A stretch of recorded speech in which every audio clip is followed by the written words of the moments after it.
Se Padre Pio pudesse olhar para dentro do seu quarto neste exato momento, ele veria algo que você esconde de todo mundo. Algo que acontece entre quatro paredes, no silêncio da noite, nas pequenas escolhas que você faz quando ninguém está observando, e ele diria com aqueles olhos que atravessavam a alma que é exatamente isso que está destruindo seu casamento por dentro, corroendo a fundação do seu lar, tijolo por tijolo, afastando as bênçãos que Deus quer derramar sobre sua família e abrindo portas para forças que você nem imagina que existem.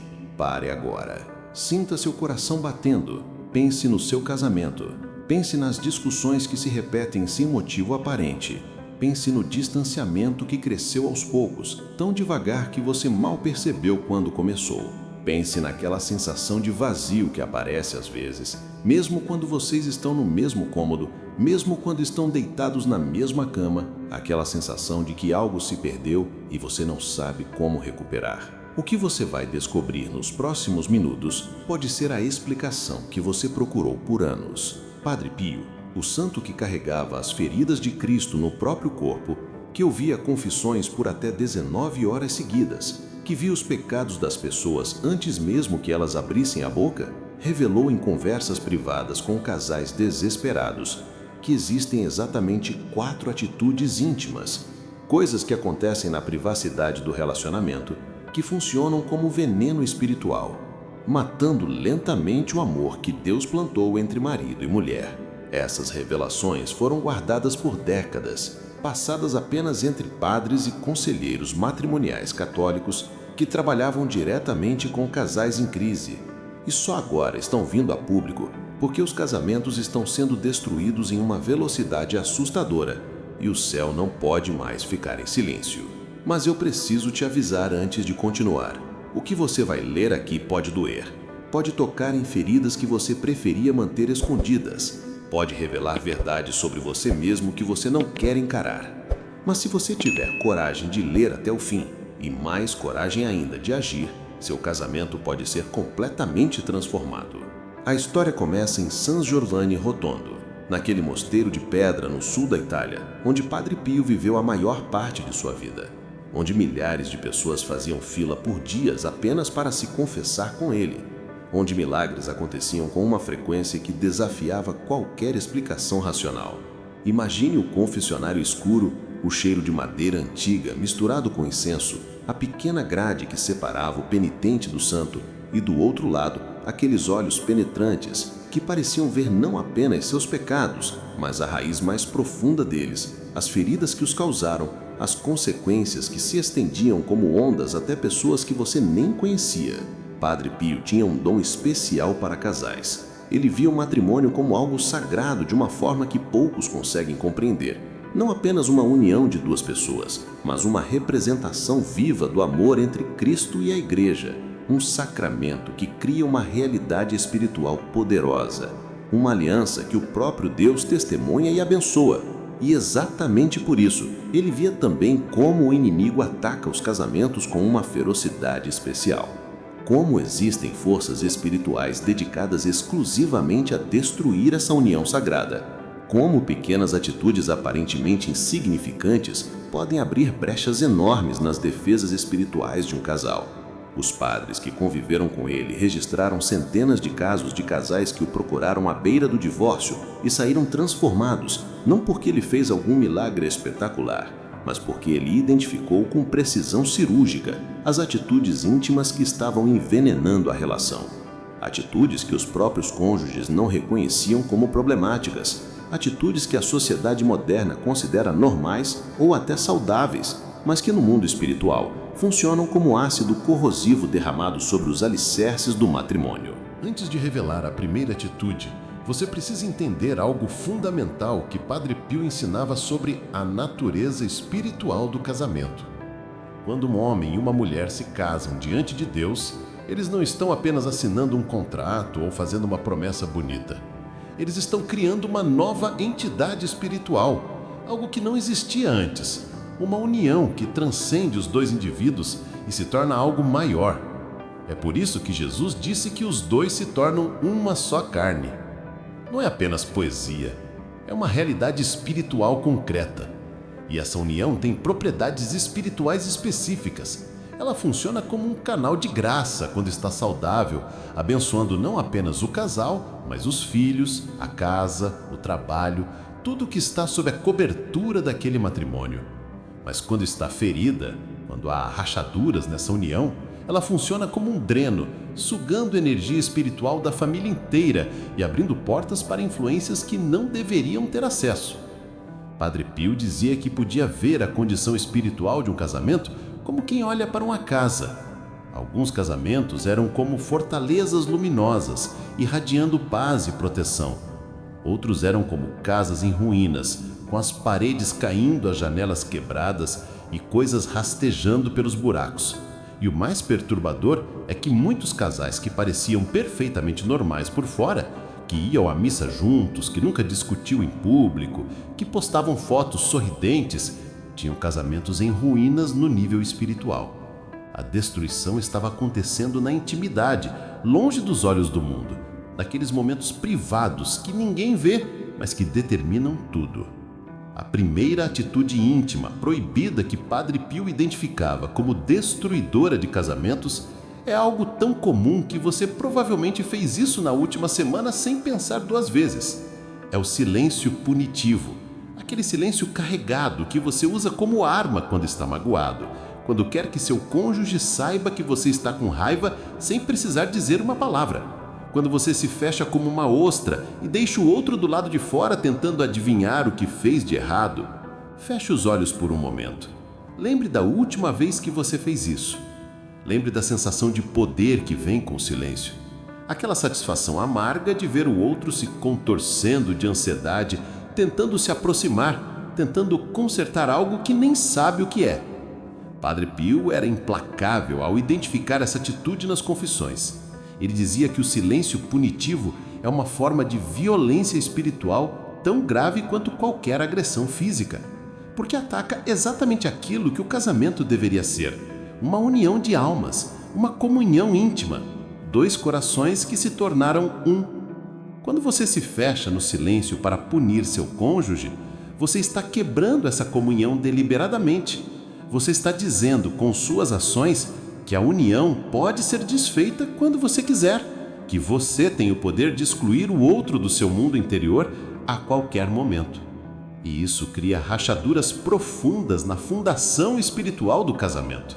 Havia uma mulher que procurou o Padre Pio chorando porque seu casamento de 15 anos estava morrendo e ela não entendia por quê.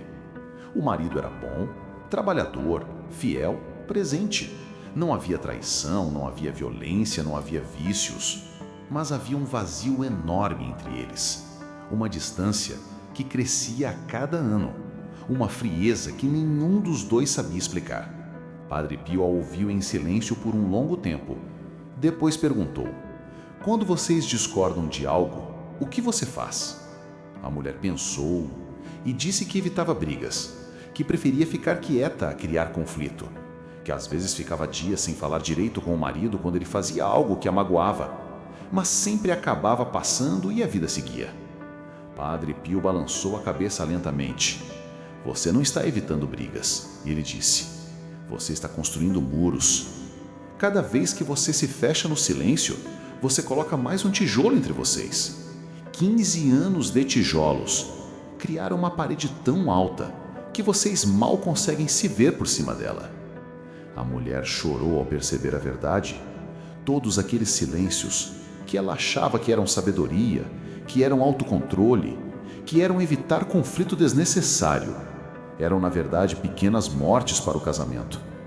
Cada silêncio punitivo era uma rejeição. Cada dia de tratamento frio era uma mensagem de que ela podia viver sem ele, de que a união era opcional, de que o vínculo podia ser cortado quando conveniente. Padre Pio instruiu que ela fizesse uma confissão completa de todos os silêncios punitivos que conseguisse lembrar, que pedisse perdão ao marido não apenas pelo último silêncio, mas pelo padrão de anos, e que estabelecesse uma regra sagrada no casamento: nunca deixar o sol se pôr sobre a raiva, nunca deixar um dia terminar sem que o conflito seja pelo menos reconhecido e enfrentado juntos. Ela obedeceu. Não foi fácil. Falar quando queria se fechar ia contra tudo que ela conhecia. Mas mês após mês, a parede começou a cair, tijolo por tijolo. E depois de um ano, ela voltou a Padre Pio para agradecer, dizendo que sentia como se tivesse se casado novamente com o mesmo homem. A segunda atitude íntima proibida que Padre Pio identificava é ainda mais insidiosa, porque se disfarça de preocupação, de cuidado, de amor. É o controle disfarçado de proteção, aquela necessidade de saber onde o cônjuge está, a cada momento, de verificar mensagens, de questionar amizades, de ditar como o outro deve se vestir, falar, agir, pensar. Na superfície parece zelo. Parece que você se importa tanto que não consegue relaxar sem saber que o outro está bem, mas no nível espiritual, Padre Pio via isso como uma das formas mais destrutivas de falta de fé. Não apenas falta de fé no cônjuge, mas falta de fé em Deus. Pense nisso por um momento. Quando você tenta controlar cada aspecto da vida do seu cônjuge, o que você está realmente dizendo? Você está dizendo que não confia, que precisa ser o Deus do seu casamento, onisciente, onipresente, controlando todas as variáveis. Você está roubando de Deus o papel que só Ele pode cumprir. E você está roubando do seu cônjuge a dignidade de ser um adulto livre, feito à imagem de Deus, capaz de fazer escolhas e de ser responsável por elas. Um homem procurou Padre Pio desesperado porque sua esposa tinha acabado de sair de casa, dizendo que não aguentava mais. Ele não entendia. Ele amava aquela mulher mais do que tudo. Fazia tudo por ela. Trabalhava duro para dar conforto. Nunca olhou para outra mulher. Ligava várias vezes por dia só para ouvir a voz dela e saber se estava bem. Checava se ela tinha chegado bem em todos os lugares.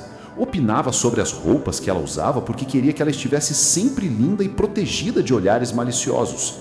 Acompanhava ela em quase todos os compromissos porque gostava da companhia dela e queria protegê-la. Padre Pio ouviu tudo isso e fez uma única pergunta: você a tratava como esposa ou como prisioneira? O homem ficou em choque. Nunca tinha pensado nisso dessa forma, mas quando começou a rever suas atitudes pelos olhos do santo, percebeu o padrão. As ligações constantes não eram amor, eram vigilância.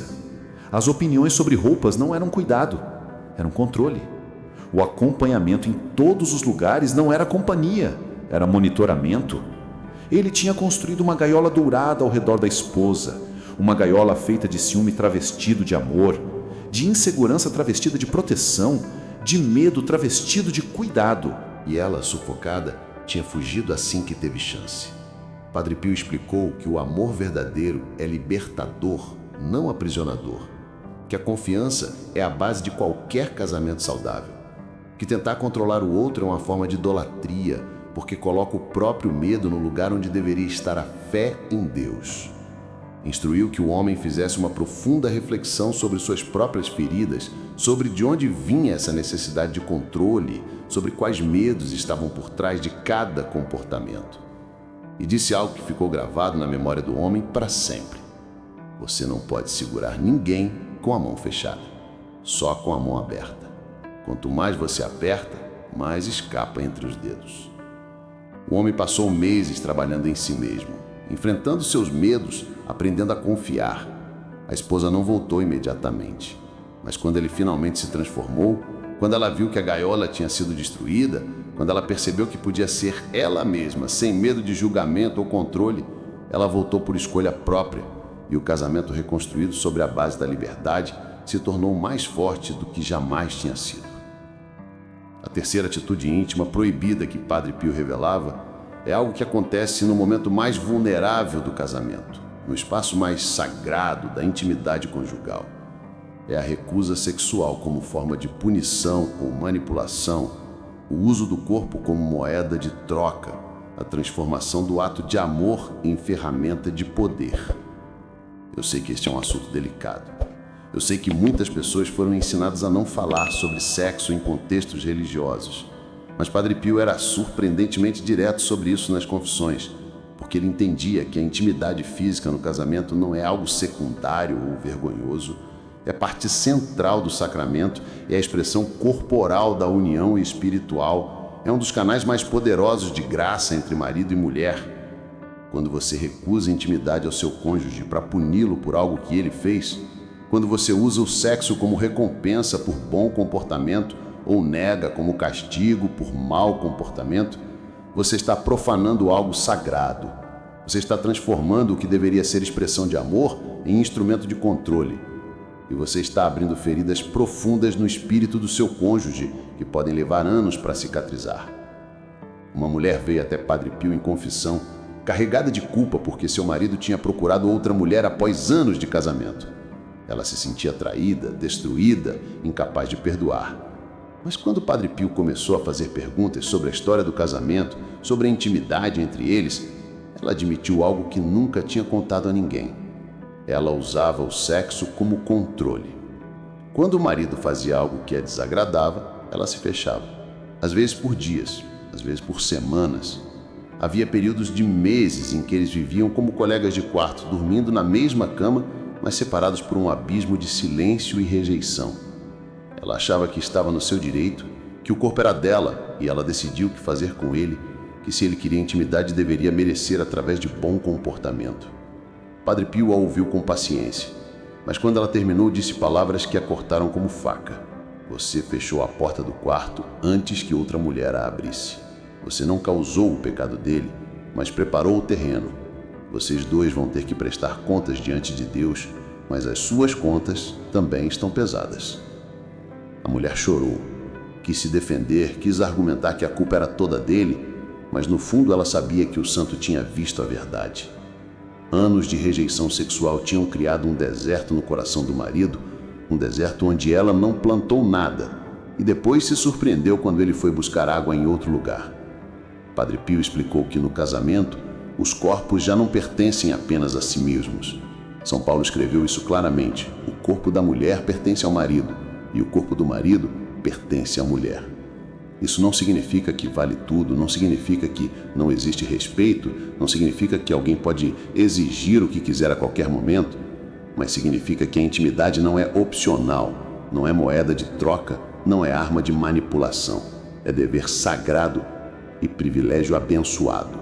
A quarta e última atitude íntima proibida que Padre Pio revelava é talvez a mais destruidora de todas, porque acontece em silêncio, na mente e no coração, onde ninguém pode ver, onde a pessoa pode negar até para si mesma que está acontecendo. É a comparação constante do cônjuge com outros, reais ou imaginários, a fantasia mental com outras pessoas, o cultivo de mundos paralelos na imaginação, onde você está com alguém diferente, alguém melhor, alguém que não tem os defeitos do seu cônjuge. Hoje, com a internet, essa atitude se tornou epidêmica. As telas mostram corpos perfeitos, rostos perfeitos, romances perfeitos. As redes sociais mostram casamentos que parecem perfeitos, outras pessoas que parecem mais felizes, mais bonitas, mais compatíveis. E a tentação de comparar, de fantasiar, de construir mentalmente uma vida alternativa se tornou quase irresistível. Padre Pio dizia que esta era uma das formas mais insidiosas de infidelidade, porque a pessoa pode praticá-la por anos, enquanto se considera perfeitamente fiel. Afinal, não houve toque físico, não houve encontro secreto, não houve mensagens escondidas, foi tudo na mente. Mas o que acontece na mente molda a realidade. Quando você fantasia constantemente com outros, você está retirando energia espiritual do seu casamento real e investindo em um casamento imaginário que não existe. Você está criando uma versão idealizada que seu cônjuge real nunca vai conseguir alcançar. Você está construindo expectativas impossíveis que vão gerar frustração constante. E pior ainda, você está abrindo uma porta na sua mente por onde o inimigo pode entrar e transformar a fantasia inofensiva em ação destrutiva. Um homem veio até Padre Pio se confessar de ter traído a esposa. Mas quando o santo perguntou sobre a história, sobre como aconteceu, ficou claro que a traição física tinha sido apenas o último ato de uma traição mental que durava anos. O homem admitiu que mantinha uma vida inteira de fantasia na cabeça. Olhava para mulheres na rua e imaginava como seria estar com elas. Consumia imagens de mulheres na internet e construía cenários elaborados na mente. Comparava constantemente a esposa com essas imagens impossíveis notando todos os lugares onde ela não alcançava o padrão irreal que ele tinha criado. E quando uma mulher real deu atenção para ele, quando a fantasia teve a chance de se tornar realidade, as defesas já estavam tão enfraquecidas que ele cedeu quase sem resistência. A traição física durou apenas algumas semanas. A traição mental tinha durado décadas.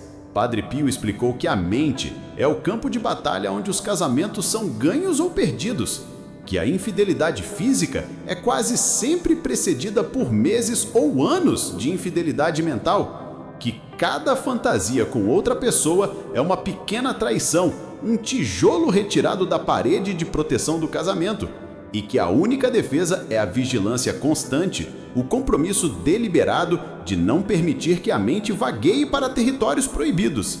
Instruiu que o homem fizesse uma confissão completa, não apenas da traição física, mas de toda a vida de fantasia que a precedeu, que fizesse um jejum completo de qualquer imagem ou conteúdo que alimentasse comparações ou fantasias, que toda vez que um pensamento sobre outra mulher surgisse, ele deliberadamente direcionasse essa energia para a esposa, pensando nela, lembrando dela, investindo nela mentalmente. Foi um processo longo e doloroso. O casamento quase não sobreviveu, mas quando o homem finalmente aprendeu a controlar sua mente, a esposa percebeu a diferença. Ele estava presente de uma forma que nunca tinha estado antes. Olhava para ela de verdade, investia nela de verdade, e o casamento que parecia morto floresceu de novo. Agora você conhece as 4 atitudes íntimas proibidas que Padre Pio identificava como destruidoras de casamentos. O silêncio punitivo, que constrói muros entre os cônjuges. O controle disfarçado de proteção, que aprisiona em vez de amar. A recusa sexual como punição, que profana a intimidade sagrada. E a comparação e fantasia mental, que constitui infidelidade do coração. Se você foi honesto consigo mesmo enquanto lia, provavelmente se reconheceu em pelo menos uma dessas atitudes, talvez em mais de uma, talvez em todas. Não se desespere. O reconhecimento é o primeiro passo. E Padre Pio deixou instruções claras sobre como curar um casamento que foi ferido por essas atitudes. O primeiro passo é a confissão honesta, não apenas a Deus, mas ao cônjuge. Isso requer coragem, requer humildade, requer engolir o orgulho e admitir que você contribuiu para os problemas do casamento de formas que talvez nunca tenha reconhecido antes. Não é fácil olhar nos olhos da pessoa com quem você vive e dizer: eu usei o silêncio para te punir. Eu tentei te controlar porque tinha medo de te perder. Eu neguei intimidade para te manipular. Eu comparei você com outros na minha mente. Mas essa confissão honesta é o começo da cura. Ela quebra os padrões de negação. Ela abre espaço para o perdão. Ela cria uma nova base de honestidade radical sobre a qual o casamento pode ser reconstruído. O segundo passo é o compromisso de mudança concreta. Não promessas vagas de "vou tentar ser melhor", mas ações específicas e mensuráveis. Se sua atitude destrutiva é o silêncio punitivo, o compromisso pode ser nunca deixar o sol se pôr sobre um conflito não reconhecido. Se é o controle, pode ser deliberadamente dar espaço, parar de verificar, confiar mesmo quando é desconfortável. Se é a recusa sexual, pode ser nunca usar a intimidade como moeda de troca. Estar disponível, não como obrigação, mas como oferta de amor. Se é a fantasia mental, pode ser jejuar de todo o conteúdo que alimenta comparações e redirecionar deliberadamente os pensamentos para o cônjuge. O terceiro passo é a oração conjunta diária.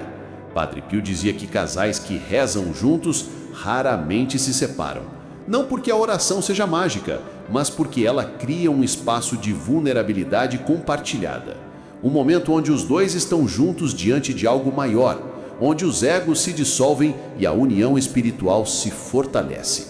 Não precisa ser longo, não precisa ser elaborado. Pode ser simplesmente segurar as mãos antes de dormir e rezar um Pai Nosso juntos, pedindo proteção sobre o casamento, pedindo perdão pelas falhas do dia, pedindo graça para o dia seguinte. Mas esse momento diário, mantido com consistência, cria uma fortaleza ao redor do casamento que as forças destruidoras têm dificuldade em penetrar. O quarto passo é buscar ajuda quando necessário. Padre Pio encaminhava casais para outros padres, para conselheiros, para retiros de casais, porque ele sabia que algumas feridas são profundas demais para serem curadas apenas com boa vontade. Não há vergonha em buscar ajuda. Não há fraqueza em admitir que vocês não conseguem sozinhos. O casamento é sagrado demais para deixar morrer por orgulho. Depois que você começar a implementar essas mudanças, preste atenção aos sinais. A cura de um casamento não acontece do dia para a noite. É um processo gradual, com avanços e recuos, com dias bons e dias difíceis. Mas os sinais vão aparecer.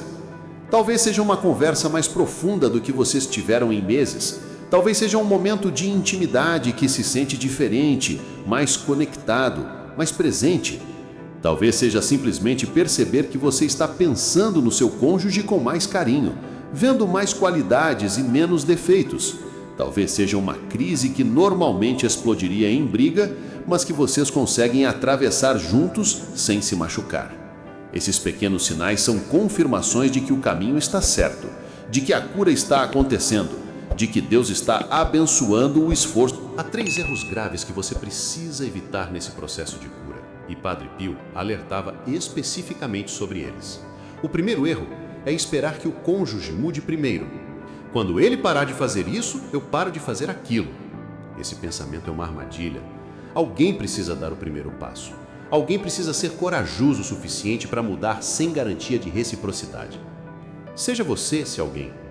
Mude porque é o certo, não porque o outro mereceu. Frequentemente, quando um cônjuge começa a mudar de verdade, o outro segue naturalmente. Não por obrigação, mas porque a mudança genuína é contagiosa. O segundo erro é desistir depois da primeira recaída. Você vai escorregar, vai cair de novo no silêncio punitivo, no controle, na recusa, na fantasia. São padrões de anos, às vezes de décadas. Não vão desaparecer da noite para o dia. A questão não é se você vai recair, mas o que você faz depois. Levanta, confessa, pede perdão, começa de novo. Cada vez que você recomeça, fica um pouco mais forte. Os intervalos entre as recaídas ficam um pouco maiores, até que um dia você percebe que aquele padrão que dominava sua vida se tornou uma memória distante. O terceiro erro é tentar fazer isso com as próprias forças. A transformação de um casamento não é um projeto de autoajuda, é uma obra espiritual que requer graça divina. Você pode ter toda a boa vontade do mundo, todo o conhecimento, toda a determinação e ainda assim falhar se tentar fazer sozinho. A cada manhã, antes de começar o dia, peça a Deus a graça de ser o cônjuge que você deveria ser. A cada noite, antes de dormir, agradeça pelas pequenas vitórias e peça perdão pelas falhas. Mantenha Deus no centro do processo, porque é dele que vem a força para mudar. Se você chegou até aqui, eu preciso te dizer algo importante. Seu casamento não está neste ponto por acaso. As dificuldades, as brigas, o distanciamento, tudo isso pode ser transformado.